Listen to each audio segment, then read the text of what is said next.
All right, everybody. Welcome back to the next episode of the We're Getting Rowdy podcast. As you know, I'm Tyler McBee. I'm Cooper Bell. And bringing you the info of what's happened for, you could say, kind of a mixture of an average week here on Rocky Top for sports. Starting out, as we had mentioned, soccer was set to play in the SEC tournament. Unfortunately, they ended up dropping the game to Vanderbilt 4-2. So it was sad to see their season end. But again, in a year like this, still seeing them become the SEC East champs and getting the number 2 seed, I know everybody would have loved to see them go further. You still can't help but be proud of the girls fighting, especially through all these circumstances of the season. Yeah, for sure. And then before we talk about football, you could say the game, football actually did get some good news. The 24/7 composite ranked number 3, but 24/7 has him as the ranked number 2 JUCO player. Number 1 JUCO running back, Tyon Evans, out of Hutchinson Community College over in Kansas, where he's originally from, like, the South Carolina area, kind of in South Carolina's backyard. Throughout his high school recruitment, they told him they wanted to see him develop more at the JUCO, which, as you could tell, that seems like to kind of rub him the wrong way because everybody thought, oh, he's a South Carolina native, he'll go home. But he had committed to us once, opened up his recruitment because he felt like he just needed more time to figure out what he wanted to do with life. But knowing that relationship with Jay Graham got him back in the boat. And I don't know about you, Cooper, but watching this kid's film, he's a bowling ball of a running back, listed at like 5'10", 215. Yes, he's going to be hard to bring down. Yeah, and in a way, Hutch has been pretty good to us the last 2 players we got from there. Alvin Kamara came from Hutch. Alvin Kamara and Cordero Patterson came from Hutch as well. So you could say the last 2 players we poached from Hutch, even though we only had CP for 1 year, they did pretty well for us over the time. For sure. All right, let's and don't forget, we got basketball this Wednesday at 8 p.m. Eastern. That is true. University of Charlotte. So looking forward to a big season for UT men's basketball and UT women's basketball. But and the women open up Friday, the same day the men have their second game, if I'm not mistaken, as well. So after Thanksgiving, you get your game before and then your game after Thanksgiving. So definitely make plans to be, if you're able to go to TBA. If not, turn that TV on and watch the basketballs because this is going to be a good team for both the men's and women's programs for sure. For sure. All right. Now, let's move on to the game from yesterday. Tyler, you want to start us off? I can, yeah. I'll start out by saying, again, first quarter looked promising. We were moving the ball very, very well at that point, from what I could tell out there. And, I'll admit, up until later in the game, our defense was still holding them to keep fighting to where we were staying in the game at that point. We just, in the end, I noticed, couldn't get that whole momentum out there. But especially, I know, seeing that first defensive series for us, seeing Bryce Thompson get that interception was beautiful right there in the end zone. And also, a lot of people don't realize Bryce has been playing with a torn pectoral all season long, really. So, you got to love to see this kid's fight, that he's still willing to play and not give up on his team. Yeah. And now then I'll move on to the offensive side of the ball. I was impressed with our offense for the most part. JG, he played okay. He did have that one really bad mistake. He threw a pick 6 that really hurt him. But he did have a rushing touchdown, so that was big. But Harrison Bailey, I thought he looked good. I was impressed with him. And how about Eric Gray? Yeah. you can never say enough about him. He had over 200 yards from scrimmage yesterday with a touchdown. Um, dude's just a beast. Because didn't they say like within the first quarter he had about 100 all-purpose yards just from Yeah. receiving and rushing right Yep. there? And Yep. even staying on offense, if I'm not mistaken, I think I read somewhere they said Jarrett had like 116 yards passing in the first quarter at that point. Yeah, he had something like that. It was, I know, over 100 yards. So, it showed that whole first quarter, he was moving the ball well and being that field general that everybody wanted him to be. Yeah. And to me, the score really doesn't show how close. Well, towards the end, it just kind of felt like Auburn was really pulling away because, I mean, essentially they were, but you also have to keep in mind Brinson Maglia missed 2 field goals. That he If did. he didn't miss those 2 field goals, it's a touchdown game. So, I mean, really, you could say that we were in it to the end. Really. Yeah. And no matter what people say, sometimes those like missed field goals, that can give the other team momentum at that point, knowing they even help prevent the field goal from getting made out For there. sure. So it's just any swing of momentum out there. And then just staying on the topic of Samaglia, like in Coach Pruitt's post game, I've seen so many people rag on him for saying, well, Jarrett also didn't make the mistakes of like having the few missed field goals we didn't have the few blown coverages that the defense did. So I get where Pruitt was coming from, that he wasn't trying to say, like, he was showing that Jarrett wasn't the only one who made mistakes in that game, that it was all over. Well, yeah, it was definitely. I mean, it's one of Auburn's touchdowns was a 50-yard bomb that it was just off of a busted coverage. But I believe, was it Trevon Flowers Flowers, I think with the way he was, it almost looked like he knew he was supposed to go up. And I don't know if McCullough, who was in the back, was supposed to pick him Schwartz up or not.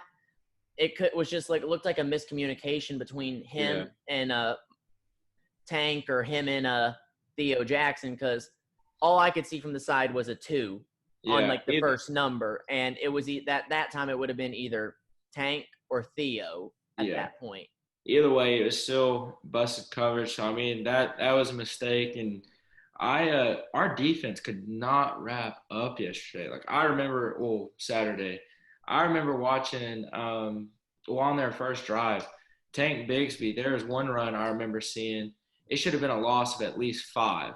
He broke 3 tackles in the backfield, and it's not like he was doing anything special to break them. He was just running. We definitely need to work on wrapping up, because these arm tackles are not cutting it.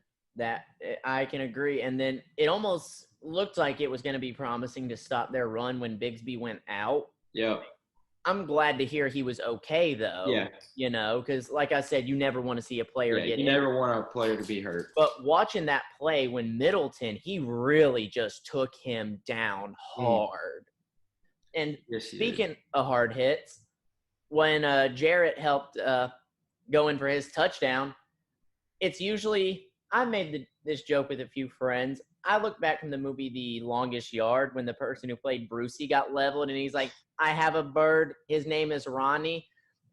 Every time I see Trey Smith level somebody, I always think of that, because Trey leveled that poor little defender from Auburn on that run. You see him just go knock him back 2 yards, and that's just a Trey Smith thing. So you seeing him help pave the way on those kind of plays. Yeah, for sure. But so you want to give out game balls? Yeah, for game balls, of course, I got to go Eric Gray for offense. Just great performer. And, I didn't know I'd be saying this. I think he's definitely becoming, our main number 1 back at this point. I thought it was going to be more shared between him and Ty this year. But just seeing how hot Eric Gray's been, you've got to feed him the ball for sure. Yeah, for sure. And a defensive game ball, who do you give it to? I want to give it to two players. I got to give one to Bryce because seeing him out there, and I got to go to Kevon Bennett again. Kevon led the way with the 2 sacks in that game, getting back there, which we needed people to get back to Bo Nix at that point. And Kevon seemed like he was one of the only ones who was able to get a hold of him at that point and do it. Yeah. See, for my game balls, like you said, Eric Gray, heck of a game. And honestly, for the defensive side, you can honestly give it to 3 people. Obviously, you have Bryce and Kevon.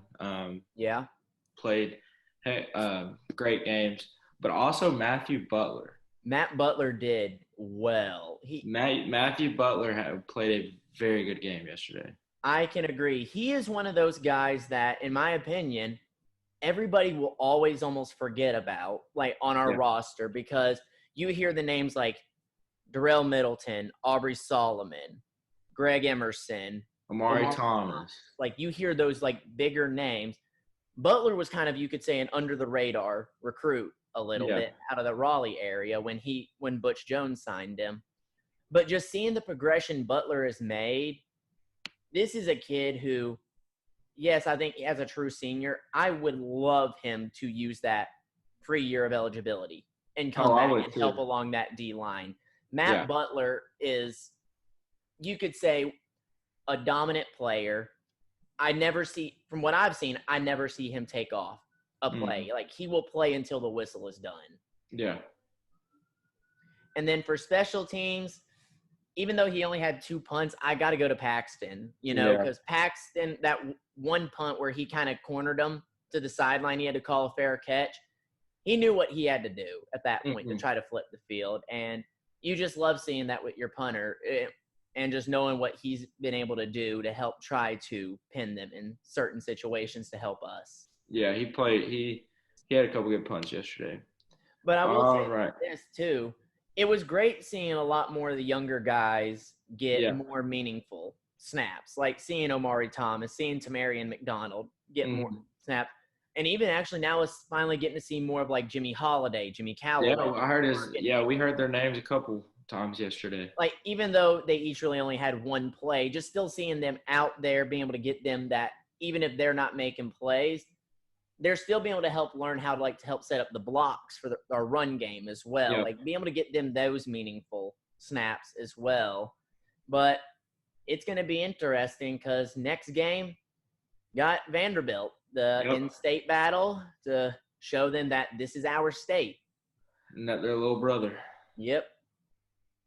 But ESPN gives us an 80% chance to win, so that's refreshing. Usually it's flipped. I mean, but Vanderbilt, we got to remember, is a winless Vanderbilt team this year. I'm going to agree with one of my friends, Ben McKee, who also does the Swain event, Yeah. He says, in years past when we've lost to Vanderbilt, those were losing to good Vanderbilt teams for, Vandy status, back when, James Franklin had helped build up the program. I agree with him. This Vanderbilt team, you cannot lose to under any circumstance. Mm-hmm. This is not a good Vandy team whatsoever. Not at all. Not at all. But, if you look at their last 5, you could say they have been playing actually their last 3 games. They've been playing tough. Saturday versus Florida, they lost 38-17, but I was actually watching part of that game, and they were still kind of in it there towards the end of the third quarter, beginning of the fourth. So, they hung tough with Florida. They were, because if I'm not mistaken, they were only down 7 at halftime. Yeah, it was 7. I believe it was 17-10. Yeah. At halftime, and it was 31-17 late in the second half. So, being only down 2 scores going into the fourth quarter against Florida, that's big. They lost by a field goal to Kentucky, and they lost by a touchdown to Mississippi State. So, they've been playing tough football these last 3 weeks. They have been, and it's just one of those things, too, though. This is just showing it's a crazy year for football. And, they did take advantage of that still. Florida's defense is solid, but they are spotty out there. Yeah. Like they are some areas they are a lot stronger on. And then if the rest of their defense isn't doing it, you're relying on your strength to do it all. And I think that's where Vandy was able to show its exposure.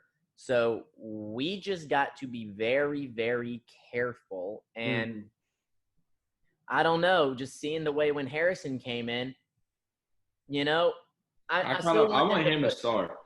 I wouldn't mind seeing him start, like just to get him those reps, because he came in, was just like let us down the field pretty well, it seemed like. But again, I'm going to trust the coach's judgment in the end, since I don't see what goes on behind the scenes all the time. Yeah. You definitely do need to trust the coaches, but at some point you have to say enough is enough. And I can agree. And just, start the next chapter. I do agree. And then that 100-yard pick six that JG threw yesterday, that's just not going through your reads. I mean, if you watch the replay and if you watch it live, I mean, you should know not to throw that. Like you see the guy lurking over. That's just a simple read that you should be able to make by the time you're a fifth-year senior in college at the SEC level. You should be able to make that read very easily, but he didn't. So I'm ready for the Harrison Bailey era to start. And I've wanted the Harrison Bailey era to start for a while now. Yeah, like I think we all kind of have, but in the end, like when we knew all the situations that hit it first, we knew it wasn't going to be an instant start. Yeah, we knew it wasn't going to be an instant thing. Because missing your whole first spring session of learning the system and getting those valuable, like working on your technique development reps. Yeah, that's when I say you throw the guy in who's been in the program longer, because everybody's like, oh, but if they lose with him while he's learning. Yeah. But also people got to realize it's not that it's always the case, but then what if these kids like go in, don't have all the technique, throw like 6 interceptions in a game? Then how are you going to be treating your herald 5-star quarterback? Yeah. But passing it, like going into the game, like we said, the quarterback situations, you could say for us is our struggle, and it's the same for Vanderbilt. They had to sign 3 freshman quarterbacks because they didn't have anybody, or they signed 3 quarterbacks this past signing class. So there you could say struggling with the quarterback position just as much as we are. Yeah. But I really feel like that if you're going to start Harrison Bailey to see what he can bring to the table, I think Vandy is the game that you do it. I agree. Like, I definitely you start him this week, see how he does. And if he plays well enough, then I say trot him out there against Florida and against A&M and see how he can do against some of the big dogs in the conference. And use JG as what like we refer to in basketball as the 6th man. Like the guy to come off the bench if it's needed at that point.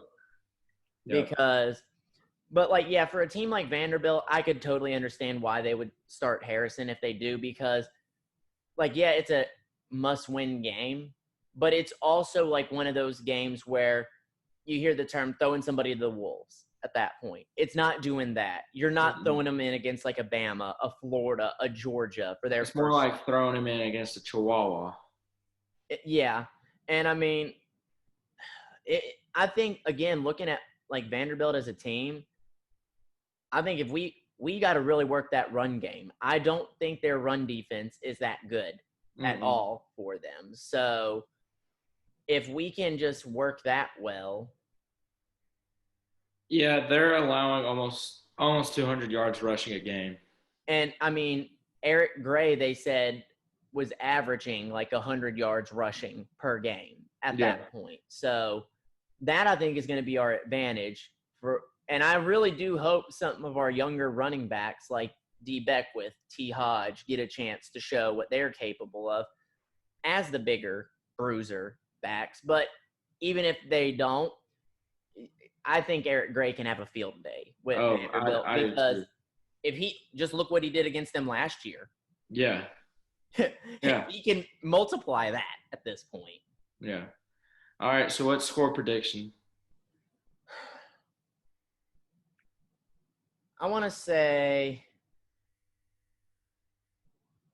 27-18 balls. 27-18.